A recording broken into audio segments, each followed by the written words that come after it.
L'overtime. Des finales. Comment ça? Toi, t'es taquin. On n'est pas déjà en finale? Non, on n'y est pas encore. Je croyais. On s'installe, tranquillou, pour parler un petit peu de dictature. Ambiance, dictature. Ambiance, pas de mauvaise blague, Alex. Ambiance Monopole. Voilà, donc t'évites de faire des Ambiance références Monopole. bizarres. On est obligé un petit peu de parler de cette histoire de Cavs et de Warriors. Pourquoi? Car nous sommes à l'aube. Nous sommes proches d'une finale NBA qui est en train de se dessiner pour la 3e année consécutive entre les Cavs et les Warriors, n'est-il pas?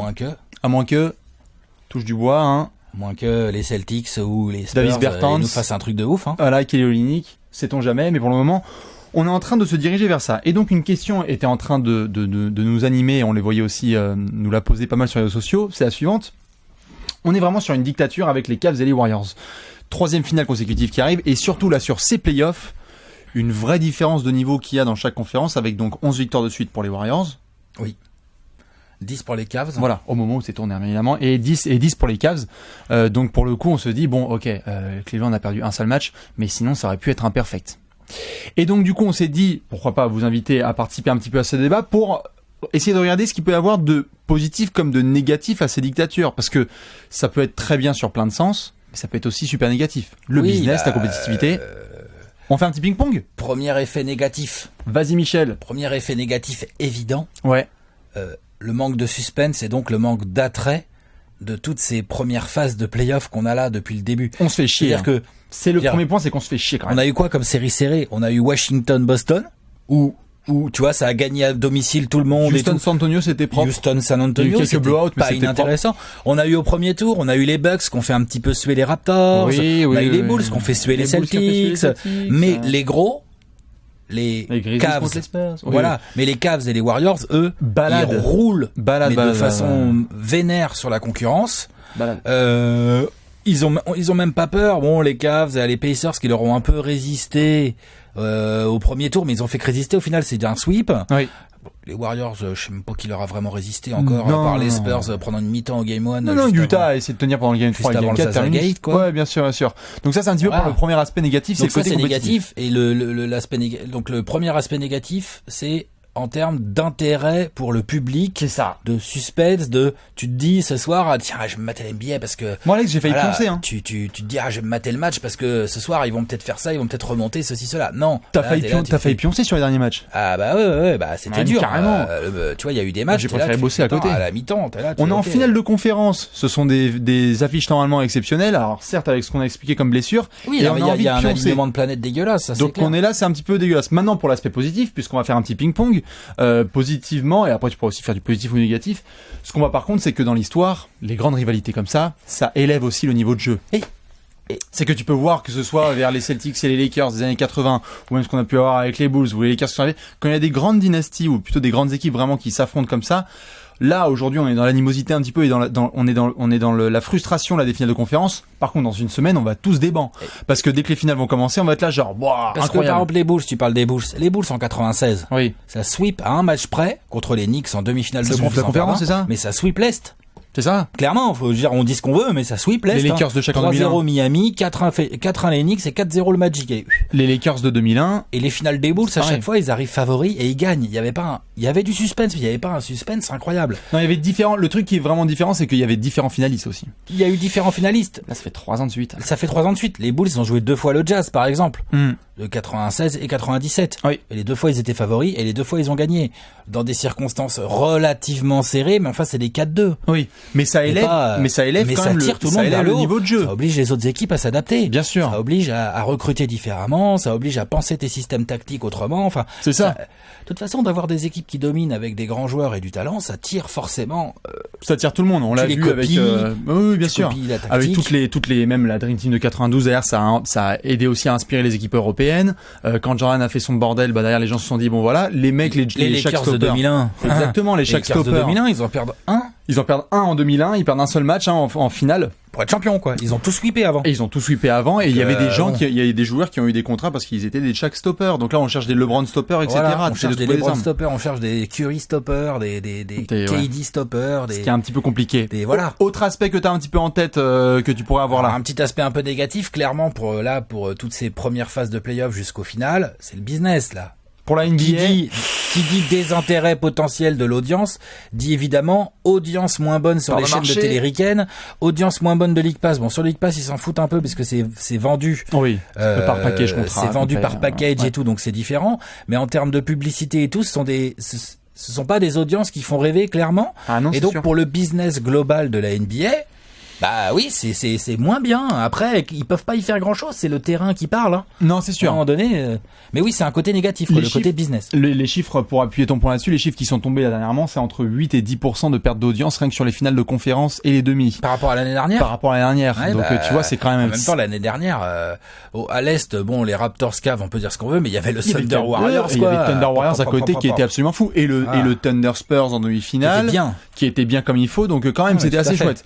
Au niveau du business, c'est clair. Maintenant, autre aspect positif qu'on peut voir, c'est au-delà de l'élévation du niveau de jeu, c'est même si là il y a vraiment des audiences mauvaises, on va avoir quand même quelque chose là en termes médiatiques sur ces finales qui va être pratiquement du jamais vu. C'est-à-dire que là on est vraiment dans le creux, oui. Mais dans quelques jours, ça va être quand même absolument ouf. Disons qu'on a une rivalité très sérieuse entre Cavs et Warriors. Ça s'aime pas du tout. Il y en a qui disent qu'il y en a pas. Moi, je comprends pas. Les gars, sérieux, assumez. Non, mais il y a LeBron qui dit que ça n'a pas de rivalité parce qu'on sait pas jouer assez. Je fais, oh, les gars. Ah, ça va. Tu rigoles ou quoi? En 2015, ils se font fumer. En 2016, les mecs, ils reviennent et ils disent, oh, dis donc, il y a encore l'odeur de champagne dans le vestiaire des Cavs. Tu vois, c'est quand même, bon, voilà. Vas-y, LeBron. La suspension de Draymond, qui est un peu, entre guillemets, demandée par LeBron, tu vois. Qui dit que les finales s'organisent s'il était pas blessé et tout. Voilà. Du coup, l'année suivante, il assume ses propos, le Kyrie, en étant clutchissime, en faisant un match 5 de malade et en étant clutchissime au Game 7. Oui.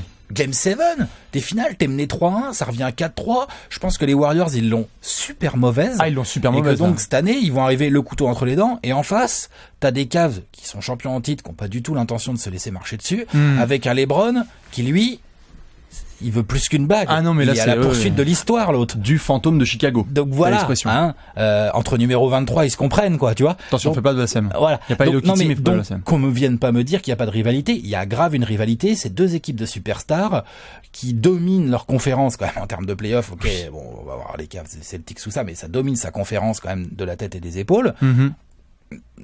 Normalement, on doit avoir des finales, on verra quels seront le score des matchs et tout, mais on doit avoir des finales. On va avoir des finales hyper intenses avec du niveau de jeu de malade. Et que ce soit sur le jeu et entre les matchs où ça va se déclarer dans tous les sens. Maintenant, un aspect aussi où je veux te mettre en the spot, et là où je vais devoir demander aux gens parce qu'il y a autant de négatifs que de positifs, c'est sur le marché. C'est-à-dire que là, on va le voir cet été et notamment dans les dernières décisions qui ont eu lieu. Les rassemblements sont forcément chouettes parce qu'on peut voir des grands groupes se créer. On a vu là, certes, KD, ça fait encore grincer les dents, mais bon, ça crée quand même une équipe absolument folle. Donc c'est chouette de voir des super teams, dédicaces Onyx bien évidemment là-dessus, mais en même temps l'aspect négatif, c'est que tu vas te retrouver avec des équipes qui vont être décimées. C'est-à-dire que si par exemple Paul George y part, que deviennent les Pacers? Si Jimmy Butler part, qu'est-ce que tu fais avec juste Dwayne Wade en franchise player? Pour toi, c'est positif ou c'est négatif pour le marché? Parce qu'il va en avoir. Là, si tu veux essayer de contrer la dictature justement des Warriors et des Cavs, t'es obligé, si t'es un Paul George, d'aller rejoindre un gros. Il l'a dit lui-même, il en a gros la patate de devoir perdre contre LeBron. Qu'est-ce que tu fais? T'attends qu'il soit trop vieux? Ça, c'est la loi de la NBA qu'on attend juste que LeBron prenne sa retraite. Mais au-delà de ça, est-ce que tu penses que pour le marché, c'est positif ou négatif? Bah, c'est négatif pour les petits marchés. C'est négatif pour les équipes qui ont un pouvoir d'attrait, d'attraction. Ouais. Un pouvoir d'attraction moindre, c'est-à-dire que effectivement, sans aller même jusqu'à Paul George, tu regardes, je sais pas, Gordon Hayward à Utah. Ouais, bien sûr, bah lui, Boston. Tu vois, voilà, si Boston vient vraiment lui faire du gringue, on pourra pas forcément lui en vouloir d'avoir eu envie d'aller signer à Boston. C'est clair, et on sera d'ailleurs content qu'il y ait quelqu'un qui dresse un petit peu, qui bombe un peu le torse face aux Cavs. Boston, c'est ça qui leur manque. Oui. Il leur manque un gros joueur de plus. Tout à fait. Clairement, joueur complet et tout. Voilà. Après, effectivement, il va y avoir le cas Paul George, il va y avoir le cas Butler. Faire le cas des Marcus Cousins, il va y avoir le cas quelques le cas Blake Griffin aussi. Éventuellement aussi. Le cas Blake Griffin, le cas Chris Paul. Tu vois, il y en a beaucoup. Et donc ces mecs-là, ils ont deux choix qui s'offrent à eux en général. Le premier, c'est le pognon. Donc en général, ça, c'est le meilleur moyen, c'est de re-signer dans la franchise dans laquelle tu es pour choper le plus gros chèque possible. Surtout avec la nouvelle convention collective. Voilà, c'était déjà le cas avant, mais là, c'est encore plus gros, tout à fait. Et sinon, l'autre solution, c'est d'aller signer, peut-être des fois moins cher, mais dans une équipe où tu peux jouer la bague. Tout à fait. Pas Chris Paul, aux Spurs, ou des conneries comme ça, tu vois. Par exemple. Non, mais, moi, je veux bien, hein. Exemple. Les fans des Spurs qui veulent Chris Paul, moi, je suis d'accord. Si Popovich commence à faire du gringue à Chris Paul. Oui. Et qui lui dit, bon, t'auras pas 5 ans, t'auras pas 6 ans, t'auras 4 ans, mais par contre, tu vas gagner plein de fric. Et par contre, avec toi, Kawhi, Kawhi et la Marcus Aldridge, on regarde tout le monde droit dans les yeux. Tu fais la concurrence avec les jeunes qu'il est en train de former et tout. on sait pas, moi je suis pas dans la tête de Chris Paul, il peut être séduit par ce discours qui, d'un point de vue sportif, est un discours intéressant en termes de quête de titre. Maintenant, effectivement, ça diminue. C'est-à-dire que tu vas avoir des super teams, et je pense que des super teams, avec le nouveau CBA qui donne plus de possibilités à beaucoup d'équipes, tu vas avoir de plus en plus de super teams. Oui. Aujourd'hui, il y a que Golden State et Cleveland, mais demain, il peut y avoir Boston. Désolé les Knicks, vraiment, je suis obligé de revenir. Il peut y avoir Boston, il peut y avoir San Antonio. Boston, il leur manque un élément. San Antonio, il leur manque un élément. Voilà. Tu peux avoir même Washington. Washington, tu leur mets un élément en plus. Attention, je suis tout à fait d'accord. On peut imaginer Houston, potentiellement, si tu leur rajoutes une belle brute, tu vois, à l'intérieur ou un truc comme ça, tu vois, on peut imaginer que ça devienne très très casse-couille à jouer. Tout à fait. Donc, les super teams, c'est bien. Maintenant, il faudra voir pour ces stars-là, qu'est-ce qu'elles vont faire sur le marché. J'ai vu les déclarations de Daryl Morey, c'est Daryl Morey, il envoie des propriétaire des Rockets. General manager, oui, tout à fait, des Rockets. Il disait que lui, faire une grosse affaire à Blake Griffin, il allait peut-être y réfléchir. Pourquoi pas? Ça serait cool. Houston, Mike D'Antoni, tout à fait. avec James Harden et tout. Enfin, bref, voilà, tu vois, donc, c'est des délires. Il y en aura plein des rumeurs, de toute façon. Ça fait une super team direct. Donc, il y a tout ça à prendre en effet en compte et on verra. C'est énervant pour les fans des autres équipes, c'est énervant pour les petits marchés. D'un point de vue d'observateur, je pense que c'est un cheminement inévitable. Non, mais c'est aussi le business. Il faut accepter ça. C'est que là, pour le coup, avec la concurrence, t'es obligé de pouvoir accepter ça parce que c'est bien même pour les petites franchises. Tu en parlais parce que ça peut leur faire du mal, mais en même temps, financièrement aussi, c'est les premières. Attends, on en parle, mais quand Golden State vient en ville, ta salle elle est remplie. Et ta boutique elle tourne à plein fouet.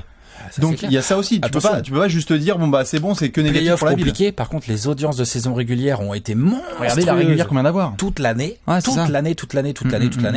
Il y a des salles qui font pas toujours complet. Là, ils ont eu les Warriors en ville, les Cavs en ville, les Rockets en ville, et ceci et cela. Donc là, tu remplis quand même pas mal de salles. Pour peu que, je sais pas, les Lakers arrivent à se reconstruire de manière intelligente avec Luke Walton aux commandes. Magic Johnson. Tu vois, Magic, Rob Pelinka. Il manque un gros comme ça qui puisse faire la Il manque une place forte dans un gros marché, soit Los Angeles, soit Boston, éventuellement New York, éventuellement Chicago, j'en sais rien. Non, mais tu vois, il manque une autre place forte, mais on n'est pas loin d'avoir 4 ou 5 super teams. Si t'as 4 ou 5 super teams, t'as une grosse ligue, hein. Donc on vérifiera ce que ça va donner, bien évidemment. Restez patients parce qu'on va avoir les finales qui vont arriver, mais surtout n'hésitez pas à balancer tous vos commentaires. Sur ce petit débat, il y a plein de choses positives et négatives. Faut juste l'accepter un petit peu ainsi. Et puis, dans tous les cas, nous, on va se régaler avec les finales qui vont arriver. Espérer qu'on va avoir des finales de ouf. Si on a des finales de ouf, ça va nous faire un peu oublier les playoffs. Exactement. Et puis après, on repartira sur une nouvelle saison. Plus régulière, tout à fait. Voilà. Et après, on verra pour un quatrième Cavs Warriors. Il changera d'équipe cet été, tout ça. Enfin, il va y avoir du suspense encore. Salopard. Du spectacle. Bon, allez, on se retrouve pour Cavs Warriors, Cavs Warriors.